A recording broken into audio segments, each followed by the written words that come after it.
Haleluya, haleluya, shalom blessed people.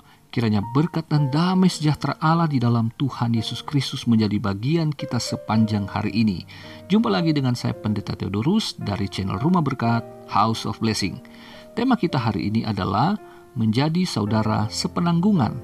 Firman Tuhan terambil dari surat Roma pasal 15 ayat 1. Mari kita baca bersama firman Tuhan. Kita yang kuat wajib menanggung kelemahan orang yang tidak kuat, dan jangan kita mencari kesenangan kita sendiri.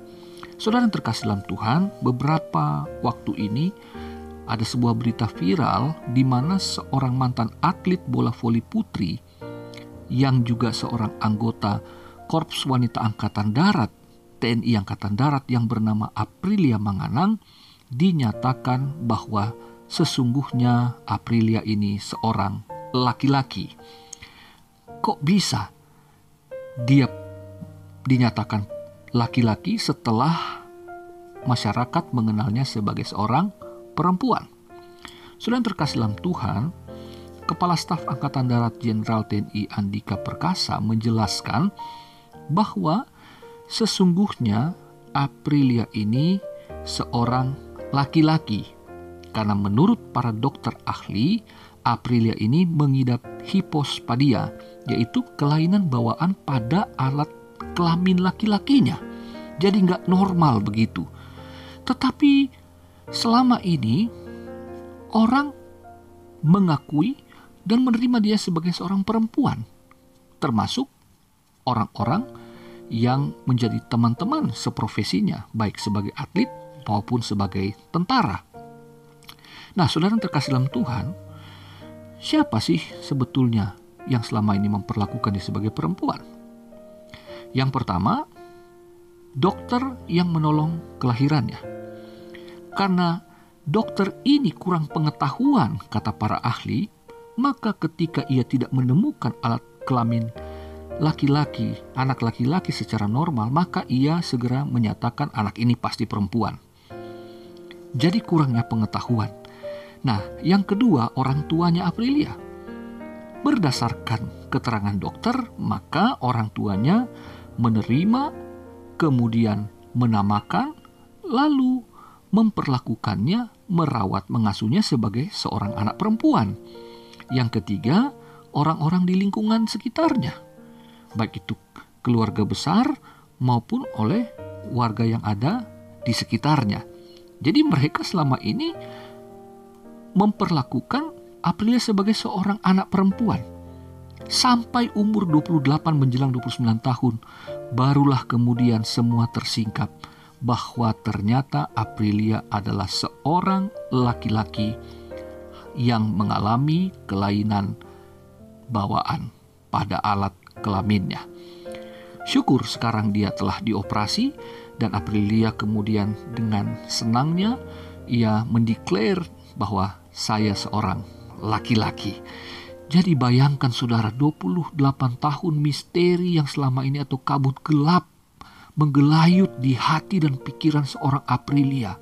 Orang melihatnya sebagai seorang atlet voli yang sehat kuat, seorang tentara yang gagah perkasa. Tetapi bayangkanlah penderitaannya, pergumulannya selama ini di hadapan Tuhan, yang mungkin hanya kepada Tuhanlah ia berseru karena dia seorang Kristiani. Mungkin ia berdoa selama ini, dan inilah jawaban doanya.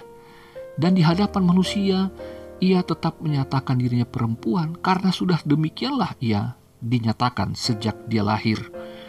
Jadi tentu ada hal yang mengganjal, karena alat kelaminnya dilihat itu tidak seperti seorang wanita pada umumnya. Aprilia juga tidak memiliki payudara dan tidak mengalami menstruasi sebagaimana perempuan normal. Ini tentu tidak mudah dilewati oleh Aprilia.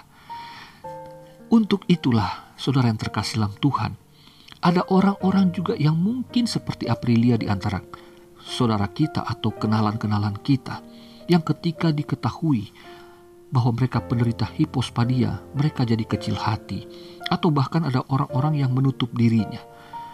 Saudaraku, ingat bahwa penderita hipospadia ini bukan transgender atau intersex. Mereka adalah laki-laki yang mengidap kelainan bawaan pada alat kelaminnya. Untuk itu kita nggak boleh membuli mereka, nggak boleh mengucilkan, nggak boleh menolak mereka ada di lingkungan kita. Mereka bukan orang-orang yang kita anggap itu mengalami satu kelainan jiwa, orang yang tidak layak hidup di antara kita. Tidak, mereka adalah orang-orang seperti kita. Mereka mengalami kelemahan di tubuhnya. Mereka mengalami tekanan di dalam batinnya. Jadi mereka adalah orang-orang yang sesungguhnya, kata Paulus, wajib kita tolong. Mereka adalah saudara-saudara yang mana kita yang kuat. Kuat bukan secara fisik, tapi kita kuat iman. Kita yang mempunyai kekuatan rohani. Kita tahu mereka orang-orang yang sangat rapuh. Mereka berjalan dalam ketidakpastian. Saya ini gender apa sebetulnya? Katanya perempuan, tapi kok nggak kayak perempuan. Aku laki-laki, tapi kok nggak kayak laki-laki.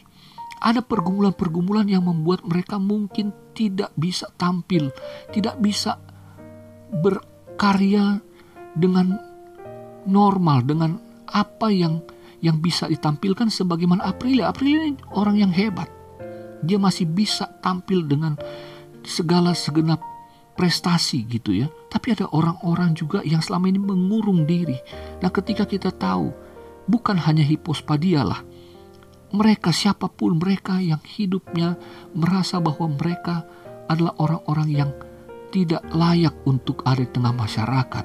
Mereka menderita, mengalami kelemahan karena adanya kelainan-kelainan secara fisik. Mereka juga yang tertekan batinnya karena masalah-masalah apapun.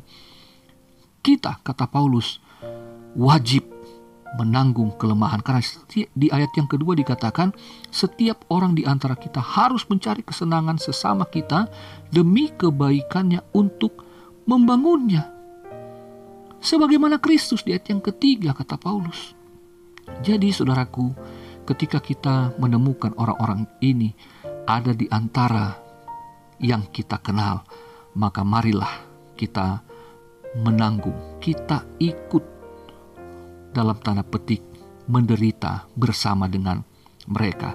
Mereka juga layak untuk menerima anugerah Tuhan karena selama ini mereka telah menderita di dalam batin, di dalam jiwa mereka tanpa mereka menemukan jalan keluar.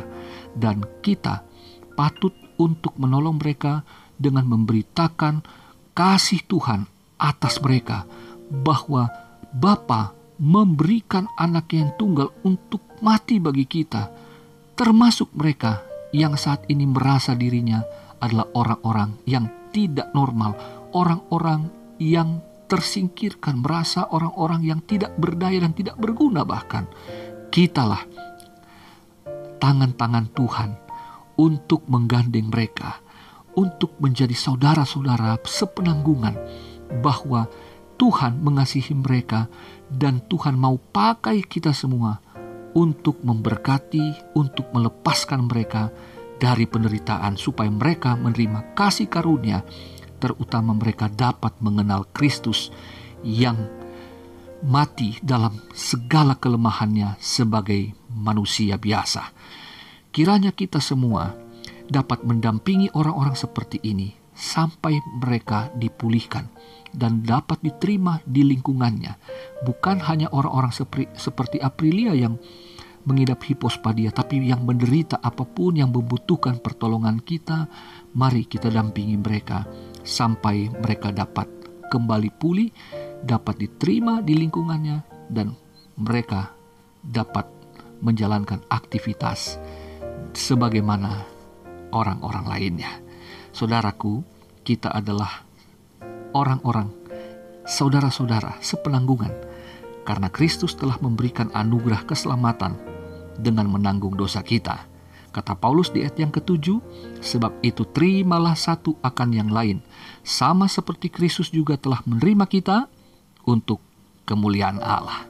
Mari kita bebaskan orang-orang seperti Aprilia bukan hanya karena penyakitnya, tapi siapapun yang menderita batin yang butuh pertolongan Tuhan.